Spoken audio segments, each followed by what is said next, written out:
नमस्कार बच्चों, मैं सोनवीर यादव। हम पढ़ रहे थे, पहले हमने 4 भागों में पढ़ा था। राम लक्ष्मण परशुराम संवाद कक्षा 10 जो क्षितिज किताब है उसमें से हम पढ़ रहे थे। तो उसका लास्ट पैराग्राफ आज हम पढ़ेंगे, जो इसका पाँचवा भाग है और लास्ट इसका पैराग्राफ है। जैसा कि हम पहले भागों में पढ़ रहे थे कि इससे वाला जो पहला पैराग्राफ था उसमें हम बातचीत कर रहे थे कि एक पंक्ति आती है, गादी सुत कह हृदय हंसी मुनि ही हरि हरे सूज, अय में खांड ने ऊख में अजऊ ने बूझ अबूझ। तो ये इससे पहले की पंक्ति थी। तो उसमें क्या है कि जो गादी सुत हैं अर्थात विश्वामित्र हैं, वो अपने हृदय में हंस रहे हैं कि मुनि यानी परशुराम जी को अभी भी हरा ही हरा सूझ रहा है।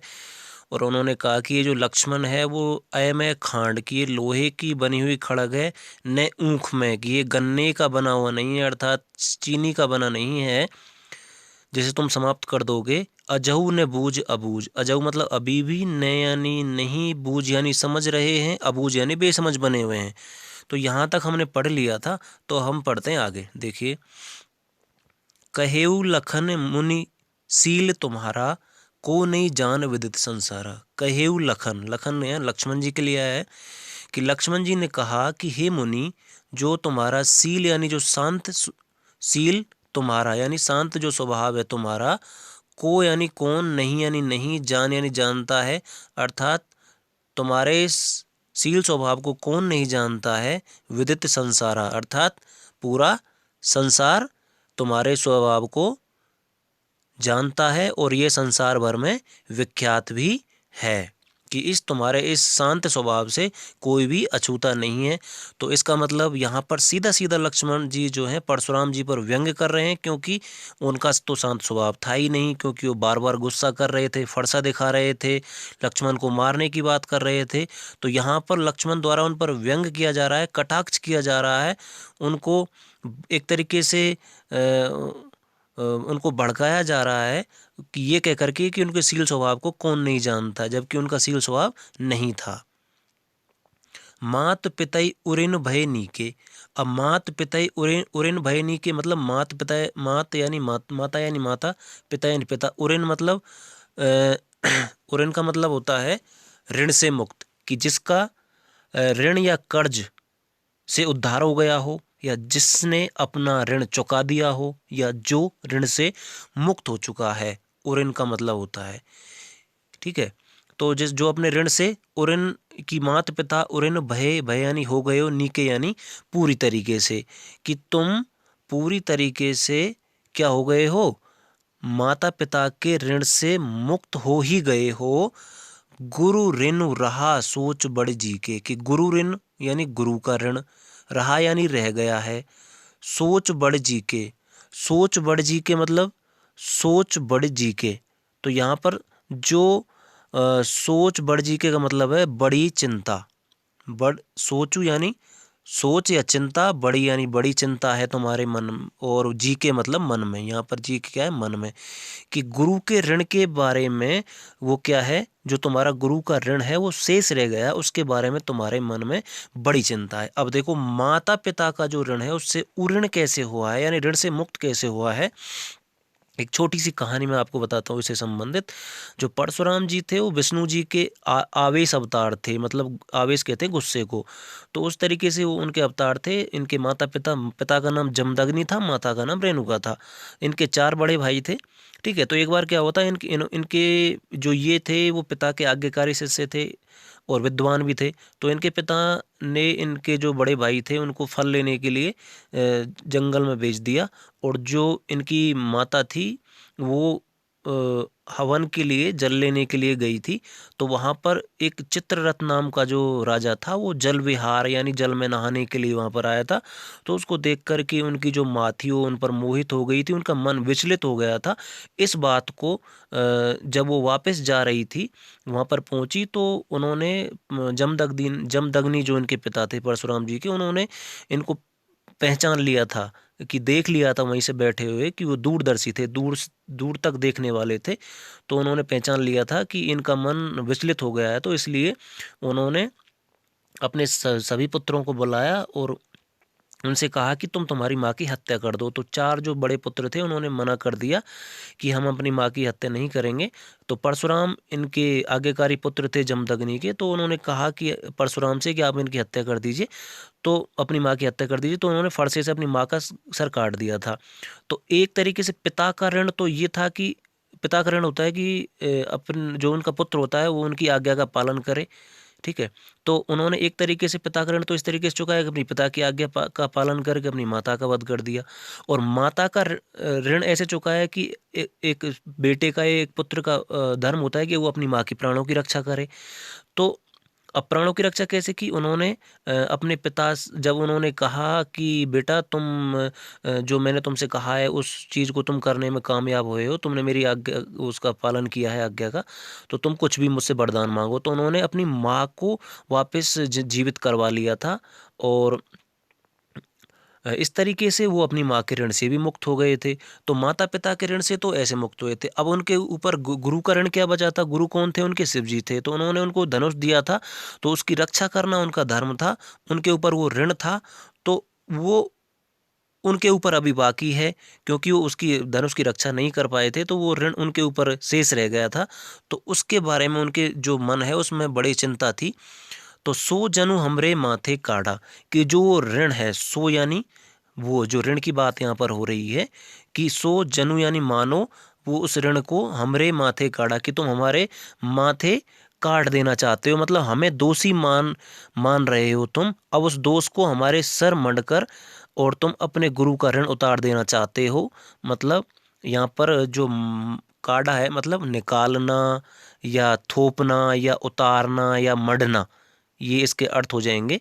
तो कि उस जो ऋण है उसको हमारे माथे मढ़ करके तुम उतार देना चाहते हो। दिन चले गए ब्याज बढ़ बाड़ा, कि काफ़ी दिन चले गए हैं और ब्याज बढ़ गया है। कि अब ब्याज बढ़ने का मतलब जैसे हम किसी को पैसे देते हैं तो उसका इंटरेस्ट लगता है उस पैसे पर, कि उस पर ब्याज बढ़ता जाता है। तो इस तरीके से ही कि जो कि इसको काफ़ी दिन बीत गए हैं तो ब्याज बहुत ही ज़्यादा बढ़ गया है। कि दिन चले गए ब्याज बढ़ बढ़ा, कि बहुत ज़्यादा ब्याज बढ़ गया है। इसलिए अब आनिए व्यवहारिया बोली। अब आनिए व्यवहारिया बोली मतलब अब आनिए मतलब बुला लीजिए, व्यवहारिया यानी हिसाब किताब करने वाले को, बोली यानी बुला करके, अब उसको बुला लीजिए। जो कौन है? हिसाब किताब बराबर करने वाला है, उसको बुला लीजिए। तुरंत देव में थैली खोली, कि तुरंत यानी तुरंत, देव यानी दे दूंगा, मैं थैली खोल करके, कि अपनी थैली खोल करके मैं तुम्हें क्या दे दूंगा? अपनी धनराशि जो मेरे उसमें आ रही है मैं उसको दे दूंगा, हिसाब किताब मैं बराबर कर दूंगा। अब यहाँ पर धनराशि देने से ऐसा मतलब तो है नहीं कि पर वो लक्ष्मण जी उनको पैसे देने वाले हैं, है ना? तो ऐसा नहीं है, लेकिन एक तरीके से यहाँ पर वो उन पर व्यंग कर रहे हैं। ठीक है, कि जो भी आपका नुकसान हुआ है उसकी भरपाई करने को हम तैयार हैं। ठीक है, तो यहाँ पर एक तरीके से उन पर व्यंग भी किया जा रहा है, उनको और भड़काना चाहते हैं एक तरीके से। ठीक है, उन पर व्यंग कर रहे हैं कि जो आप चाहते हैं वो हमारे साथ कर सकते हैं। ठीक है, तो वो हिसाब किताब जो आप करना चाहते हैं वो हम बराबर कर देंगे, तो आप किसी हिसाब किताब करने वाले को बुला लीजिए।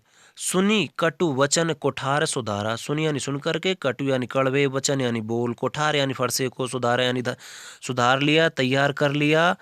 और हाय हाय सब सभा पुकारा। अब ये परशुराम जी तुरंत गुस्से में आ गए, तो हाय हाय कर करके और क्या होने लगा, पूरी जो सभा थी, ठीक है, वो पुकारने लगी कि ये क्या नाम है, वो एकदम से सारे क्या लोग हैं, जो जो सारे लोग थे सभा में, वो क्या हो गए? डर गए। ठीक है, हाय पुकारने लगे। भृगुवर परसु दिखावई मोही, भृगुवर परसु दिखावई मोही। तो लक्ष्मण जी बोले, भृगुवर किसके लिए आया यहाँ पर? भृगुवर यानी भृगुवंश में जो श्रेष्ठ है, अर्थात परशुराम जी। परसु दिखावई मोही, की मुझे फरसा दिखा रहे हैं। परसु यानी फरसा। विप्र विचारे बचो नृप दोही। ठीक है, कि पर हे राजाओं के, यहाँ पर नृप जो दोही है, कि नृप दोही कहते हैं, नृप यानी राजा, द्रोही यानी विद्रोह करने वाला, राजाओं का शत्रु। ठीक है, तो विप्र विचारी बचो नृप दोई। विप्र यानी ब्राह्मण, विचार यानी विचार करके, बचो यानी जो अभी तक क्या हुआ है, मैं ब्राह्मण समझकर तुम्हें बचा रहा हूँ या छोड़ रहा हूँ। कि तुमने वो उन्हें फरसा दिखाने लगे कि भ्रगुबर परसु दिखावे मोई, कि तुम मुझे फरसा दिखा रहे हो। विप्र यानी ब्राह्मण, विचार यानी समझ करके मैंने तुम्हें अब तक बचाया है। नृपदोही, हे राजाओं के शत्रु। मिले न कभू सुभट रन गाड़े, कि मिले यानी मिले, न यानी नहीं, कभू यानी कभी, सुभट, सुभट, भट कहते हैं योद्धा को, अच्छा योद्धा, रन यानी युद्ध के मैदान में। ठीक है, कि युद्ध के मैदान में तुम्हें अभी कोई रणवीर बलवान वीर नहीं मिले हैं, इसलिए तुम हम पर क्या दिखा रहे हो, अपना क्रोध दिखा रहे हो, अपना गुस्सा दिखा रहे हो, अपनी वीरता दिखा रहे हो। ठीक है, तो युद्ध के मैदान में तुम्हें अभी भी कोई योद्धा नहीं मिला है। कि मिले ने कहो सुबट रन गाड़े, ठीक है, कि महान योद्धा तुमको नहीं मिला है युद्ध के जो मैदान है उसमें। द्विज देवता धरई के बाड़े, द्विज देवता किसको कहते हैं, ब्राह्मण को, कि हे ब्राह्मण देव। द्विज देवता यहाँ पर आया है किसके लिए, परशुराम जी के लिए, परशुराम जी के लिए आया है, परशुराम, कि परशुराम जी के लिए आया है कि द्विज द्विज देवता धरई, घरई के बाड़े, घरई यानी घर के, बाड़े यानी क्या हो तुम, घर में ही, बाड़े यहाँ पर किसके लिए है, श्रेष्ठ हो। ठीक है, कि तुम घर में ही क्या हो, श्रेष्ठ हो, घर में ही अपने आप को योद्धा समझते हो। ठीक है, तो घर में ही अपने आप को क्या समझ रहे हो तुम, श्रेष्ठ समझ रहे हो, महान समझ रहे हो, योद्धा समझ रहे हो। अब अनुचित कही सब लोग पुकारे, अब सारे लोग अनुचित अनुचित कह करके पुकारने लगे, अनुचित कही सब लोग पुकारे। रघुपति सैनई लखन नेवारे, कि रघुपति, अब यहाँ रघुपति किसके लिए आया है, राम जी के लिए, कि ये जो श्री राम थे वो, उन्होंने श्री राम, रघुपति यानी श्री राम, सैनई यानी नैनों के सहित, आंखों सहित, लखन यानी लखन को, नेवारे यानी क्या कर दिया, रोक दिया। नेवारे का अर्थ क्या है, रोकना, कि नैनों के इशारे से ही लक्ष्मण को क्या कर दिया, श्री राम ने, रघुपति ने रोक दिया। अब लखन उतर आहुति सरस, भृगुबर कोप कृसान, बढ़त देख जल सम वचन बोले रघुकुल भान। लखन के, लखन उतर यानी उत्तर यहाँ क्या है, उत्तर, कि जो लखन के जो जवाब थे, लखन के जो उत्तर थे, वो क्या कर रहे थे, आहुति सरस, आहुति यानी आहुति के समान, आहुति, आहुति के सरस यानी समान। भृगुवर कोप, भृगुवर का आया है यहाँ पर परशुराम के लिए, कि जो परशुराम जी का जो गुस्सा था, परशुराम की जो कोप आया यहाँ पर क्रोध के लिए। और कृषाणु कहते हैं, कृषाणु का अर्थ होता है अग्नि, कि जो परशुराम के जो क्रोध रूपी जो अग्नि थी, उसमें जो लखन के जो उत्तर थे वो आहुति के समान कार्य कर रहे थे। कि जिस तरीके से अग्नि जो होती है वो उसमें आहुति डालने से उसकी जो जो उसकी लौ है, उसके जो प्रभाव है वो तीव्र हो जाता है, उस तरीके से ही जो परशुराम जी के जो क्रोध रूपी जो अग्नि थी, उसमें जो लखन जो जवाब उनको दे रहे थे, उत्तर जो उनको दे रहे थे, जो व्यंग कर रहे थे, वो आहुति के समान काम कर रहे थे। तो इस आहुति को बढ़ता देख करके, बढ़त देख जल सम वचन, कि इस बढ़ती हुई आहुति को, इस आहुति को देख करके, इस क्रोध को बढ़ता हुआ देख करके, बढ़ता देख करके, जल सम, जल यानी जो जल होता है उसके समान, वचन यानी वचन, बोले यानी बोले रघुकुल भानु, कि उस आहुति, उस क्रोधाग्नि को बढ़ते हुए देखकर रघुकुल के सूर्य अर्थात भगवान श्री रामचंद्र जल के समान, बढ़त देख जल सम वचन, कि जल के समान अर्थात शीतल, शांत का, जैसे कि जल जितना शीतल होता है, जितना शांत होता है, उस तरीके के जो वचन हैं, बोले यानी बोले, रघुकुल यानी रघुकुल यानी वंश के, भानु यानी सूर्य, कि रघुकुल वंश के जो सूर्य हैं अर्थात भगवान श्री रामचंद्र, उस बढ़ते हुए क्रोधाग्नि को देख करके और जल के समान शांत करने वाले वचन बोले। ठीक है बच्चों, इसका दोबारा से मैं बता देता हूँ। कहे लखन मुनशील तुम्हारा, कि लक्ष्मण जी कहने लगे कि तुम्हारा जो शील स्वभाव है उसको जो है, को नहीं जान विदित संसारा, कि कौन नहीं जानता अर्थात पूरा संसार जानता है। माता पिता के ऋण से तुम मुक्त हो गए हो, गुरु के ऋण की जो चिंता है वो तुम्हारे मन में बहुत ज़्यादा है, तो उस ऋण को तुम हमारे माथे निकाल देना चाहते हो, हमारे ऊपर मरना चाहते हो। इसको काफ़ी दिन चले गए हैं, काफ़ी दिन हो गए हैं इस ऋण को, ठीक है, जो शेष रहा हुआ ऋण है उसको काफ़ी दिन हो गए हैं, तो उसका ब्याज बहुत ज़्यादा बढ़ गया है। अब तुम किसी हिसाब किताब करने वाले को बुला लीजिए। व्यवहारिया क्या है? हिसाब किताब करने वाला। तो तुरंत देव में थैली खोली कि मैं तुरंत तुम्हारा हिसाब कर दूंगा, ठीक है, कि एक तरीके से कि जो भी नुकसान तुम्हारा हुआ उसकी भरपाई हम कर देंगे। उसका वचन सुन करके और परशुराम ने फरसा सुधार लिया, हाय हाय करके सब सभा पुकारने लगी। रघुवर परशु दिखावे मोहि कि तुम मुझे, परशुराम जी तुम मुझे फरसा दिखा रहे हो और मैंने तुम्हें ब्राह्मण समझ करके विचार करके हे राजाओं के शत्रु तुम्हें अब तक छोड़ रखा है। कभी तुम्हें युद्ध के मैदान में महान योद्धा महान वीर नहीं मिले हैं।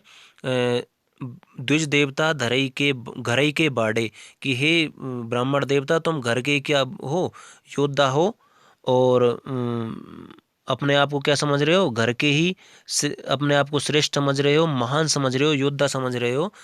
अनुचित कह सब लोग पुकारने लगे सभी लोग। रघुपति ने नैनों के जो सैनी लखन नेवारे की नैनों के माध्यम से ही उन्होंने उनको लक्ष्मण जी को रोक दिया, मना कर दिया। लखन के जो उत्तर थे वो जो परशुराम जी हैं उनके जो क्रोध रूपी जो क्रोधाग्नि है उसमें आहुति के समान काम कर रहे थे। उसको बढ़ता देख करके, क्रोधाग्नि को बढ़ता देख करके, और जो रघुकुल के जो भानु है सूर्य रूपी, जो रघुकुल के जो सूर्य रूपी हैं भगवान श्री राम, वो जल के समान वचन बोले। तो इस तरीके से बच्चों ये इसका अर्थ था। तो ये पूरा पार्ट कंप्लीट हो चुका है। इसके बाद हम प्रत्येक पैराग्राफ में जो प्रश्न बनते हैं उनको पैराग्राफ वाइज और प्रश्न उत्तरों पर हम और शब्दार्थों पर पैराग्राफ वाइज चर्चा करेंगे। तो अगले भागों को आप जरूर से ज़रूर देखना। मैं शब्दार्थ, प्रश्न उत्तर और पैराग्राफ वाइज प्रश्न उत्तर लेकर के आऊँगा, तो आप उनको ज़रूर देखना। वीडियो को लाइक करना, शेयर करना अपने मित्रों के लिए, कमेंट करना, चैनल को सब्सक्राइब करना। Okay, thank you.